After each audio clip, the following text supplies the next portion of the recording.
नमस्ते। अच्छा, कभी सोचा है कि जब अंग्रेज भारत आए तो उससे ठीक पहले यहाँ की असली सुपर पावर कौन थी?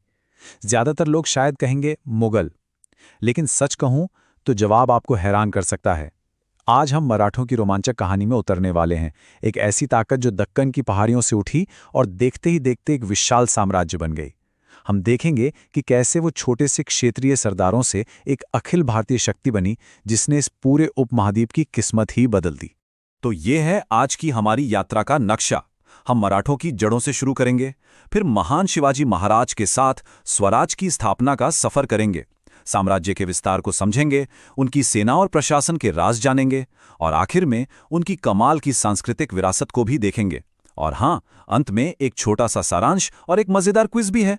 तो चलिए बिना देर किए शुरू करते हैं। तो चलिए सीधे हमारे पहले खंड में चलते हैं। ये सब एक बहुत ही सीधे लेकिन जरूरी सवाल से शुरू होता है। आखिर ये मराठे थे कौन और वे कहां से आए थे? उनमें ऐसा क्या खास था जो वो इतनी बड़ी ताकत बन गए? देखिए, मराठे दक्कन के पठार के मूल निवासी थे। ये जो नक्शे पर इलाका दिख रहा है ना, आज का महाराष्ट्र, इस ऊबड़ खाबड़ जमीन ने न सिर्फ उनके किरदार को गढ़ा, बल्कि उनके जुझारूपन को भी। लेकिन जो चीज उन्हें असल में एक धागे में पिरोती थी, वो थी उनकी साझी मराठी भाषा और 12वीं सदी से चली आ रही एक मजबूत साहित्यिक परंपरा। इसी ने उन्हें अपनी एक अलग पहचान दी। उनकी एकता की एक और बहुत बड़ी वजह थी भक्ति आंदोलन। जरा सोचिए, एक ऐसा दौर था जब धर्म मतलब बड़े बड़े मुश्किल कर्म कांड। तब ज्ञानेश्वर, नामदेव और तुकाराम जैसे संत आए और उन्होंने कहा, अरे नहीं, ईश्वर तक पहुंचने के लिए मुश्किल रस्मों की नहीं बल्कि सीधी सादी भक्ति की जरूरत है। आम लोगों की भाषा में गाकर उन्होंने न सिर्फ एक आध्यात्मिक बल्कि एक सामाजिक क्रांति भी ला दी, जिसने समाज को जोड़ा और उनमें एक राजनीतिक चेतना जगाई। और यही आने वाले साम्राज्य की सांस्कृतिक नींव बनी। और अब कहानी में एंट्री होती है उस शख्स की जिसने इस सांस्कृतिक एकता को एक राजनीतिक हकीकत में बदल दिया, महान छत्रपति शिवाजी महाराज। उनके साथ हम स्वराज यानी खुद के राज के क्रांतिकारी विचार के दौर में दाखिल होते हैं। शिवाजी एक मिलिट्री जीनियस थे और उनका सबसे बड़ा हथियार था गुरिल्ला युद्ध, जिसे अंग्रेजी में गुरिल्ला वॉरफेयर कहते हैं। इसे ऐसे समझिए जैसे लुका-छिपी का खेल, लेकिन जंग के मैदान में। वो विशाल सेनाओं से सीधे भिड़ने की बजाय अपनी स्पीड, सरप्राइज और इलाके की गहरी जानकारी का इस्तेमाल करते थे। जरा सोचिए, प्रतापगढ़ में विशालकाय सेनापति अफजल खान पर वो शानदार जीत, शाइस्ता खान के कैंप पर वो हिम्मत वाला रात का हमला और सूरज जैसे अमीर मुगल बंदरगाह पर वो दिलेर छापा। ये हर एक घटना उनकी कमाल की स्ट्रैटेजी का बेहतरीन उदाहरण है। ये टाइमलाइन हमें शिवाजी के एक सरदार के बेटे से एक संप्रभु शासक बनने के अविश्वसनीय सफर को दिखाती है। 1630 में जन्म हुआ और बहुत कम उम्र में ही उन्होंने अपना संघर्ष शुरू कर दिया था। लेकिन असली टर्निंग पॉइंट आया 1674 में, जब रायगढ़ में उनका राज्याभिषेक हुआ और उन्होंने छत्रपति की उपाधि धारण की। ये सिर्फ एक रस्म नहीं थी, ये एक ऐलान था, एक आजाद मराठा राज्य के जन्म का। और उनकी सोच यही नहीं रुकी। 1677 में उन्होंने दक्षिण की विजय के लिए अपना प्रसिद्ध अभियान दक्षिण दिग्विजय शुरू किया। शिवाजी के बाद इस नए नए साम्राज्य को मुगलों से जबरदस्त चुनौतियों का सामना करना पड़ा। लेकिन मराठों की कहानी यहीं खत्म नहीं होती। असल में कड़े संघर्ष के एक दौर के बाद विस्तार का एक नया और भी बड़ा अध्याय शुरू हुआ। हम मराठा साम्राज्य के विकास को दो खास हिस्सों में देख सकते हैं। पहला हिस्सा था वीरता भरे प्रतिरोध का, जिसका नेतृत्व शिवाजी के उत्तराधिकारियों जैसे संभाजी, राजाराम और निडर ताराबाई ने किया। इन्होंने मुगलों को रोके रखा। फिर आया दूसरा दौर, पेशवाओं का। अब रणनीति बदल गई थी। अब बात सिर्फ अपने घर को बचाने की नहीं थी, बल्कि पूरे भारत में विस्तार करने की थी। बाजीराव प्रथम जैसे नेताओं के अंडर मराठा शक्ति पूरे उपमहाद्वीप में फैल गई और 1771 में महादजी शिंदे के नेतृत्व में उन्होंने मुगल राजधानी दिल्ली पर भी कब्जा कर लिया। लेकिन सवाल यह है कि कोई साम्राज्य इतनी तेजी से कैसे बढ़ सकता है और इतने लंबे समय तक कैसे टिक सकता है? इसका राज छिपा है उनके शानदार एडमिनिस्ट्रेशन और उनकी शक्तिशाली सेना में। चलिए उनकी शक्ति की नींव को और करीब से देखते हैं। मराठों की सबसे स्मार्ट चीजों में से एक थी उनकी टैक्स प्रणाली। वो दो मुख्य टैक्स लेते थे, चौथ और सरदेशमुखी। चौथ उनके अपने इलाकों के बाहर 25% का टैक्स था इसको ऐसे समझिए, मराठे कहते थे आप हमें 25% टैक्स दो और हम गारंटी देते हैं कि कोई और आप पर हमला नहीं करेगा। एक तरह की प्रोटेक्शन फीस। कितना जबरदस्त आइडिया था, है ना? इससे खजाना भी भरता था और उनका प्रभाव भी बढ़ता था। एक अच्छे शासन के लिए शिवाजी ने बनाया अष्टप्रधान मंडल, जिसे अंग्रेजी में द काउंसिल ऑफ 8 कहते हैं। इसे आज के जमाने की सरकारी कैबिनेट की तरह सोचिए।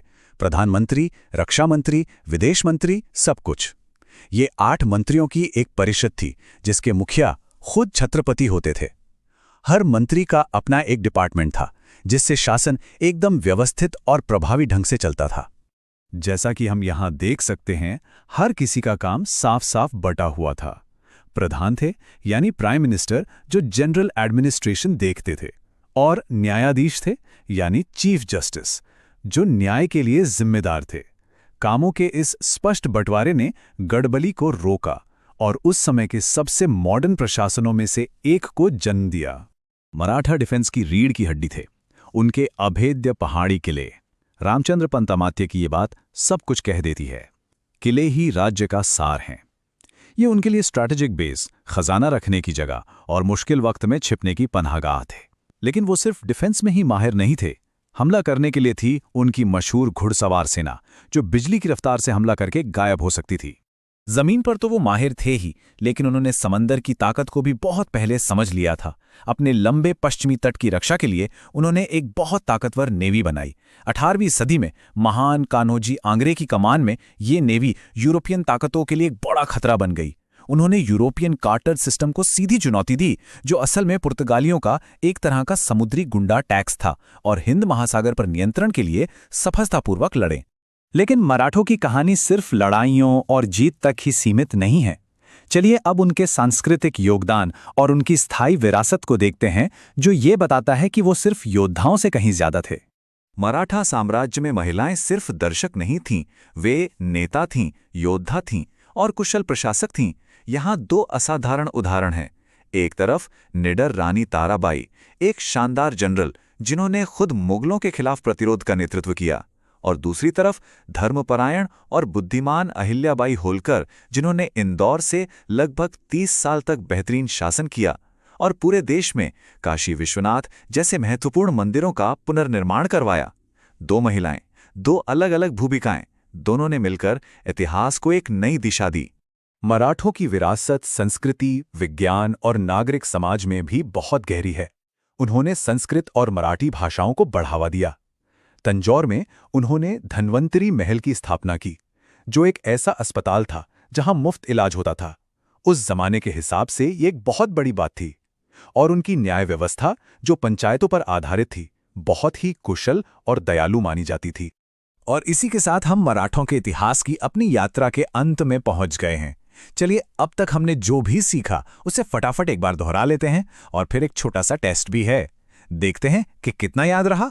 संक्षेप में कहें तो मराठा साम्राज्य की पूरी कहानी को 3 हिस्सों में बांटा जा सकता है। पहला, 17वीं शताब्दी में शिवाजी द्वारा स्वराज्य की नींव रखना, फिर किलों और नौसेना के जरिए अपनी रक्षा को मजबूत करना, और आखिर में पेशवाओं के नेतृत्व में पूरे भारत में अपना परचम लहराना, जिसने उन्हें भारत की प्रमुख शक्ति बना दिया। और ये हमें आज के सबसे जरूरी और अक्सर नजरअंदाज किए जाने वाले फैक्ट पर लाता है। जब अंग्रेजों ने आखिरकार भारत पर कब्जा किया, तो वे किसी कमजोर हो चुके मुगल साम्राज्य से नहीं लड़ रहे थे, वे मराठों से लड़ रहे थे। अंग्रेजों ने भारत मराठों से छीना, मुगलों से नहीं। ये एक फैक्ट ही ये बताने के लिए काफी है कि उस समय उपमहाद्वीप की असली सुपर पावर कौन था। चलिए अब टेस्ट की बारी। पहला सवाल, सुरक्षा देने के बदले में मराठों द्वारा वसूला जाने वाला 25% टैक्स कौन सा था? क्या वो ए ज़कात था, बी चौथ, या सी जजिया? जरा सोचिए, और सही जवाब है बी चौथ। बहुत बढ़िया। दूसरा सवाल, 18वीं सदी में मराठा नौसेना को कई जीतों तक किसने पहुंचाया? क्या वो ए अफजल खान थे, बी कान्होजी आंग्रे, या सी महादजी सिंधिये? याद आया? बिल्कुल सही, ये थे बी कान्होजी आंग्रे। और आज का आखिरी सवाल, किस रानी ने प्रसिद्ध काशी विश्वनाथ मंदिर का पुनर्निर्माण करवाया था? ए ताराबाई, बी जीजाबाई, या सी अहिल्याबाई होलकर? और जवाब है बेशक सी अहिल्याबाई होलकर। बहुत बढ़िया। उम्मीद है कि मराठों की दुनिया की इस यात्रा में आपको मजा आया होगा और कुछ नया सीखने को मिला होगा। अगली बार तक सीखते रहिए,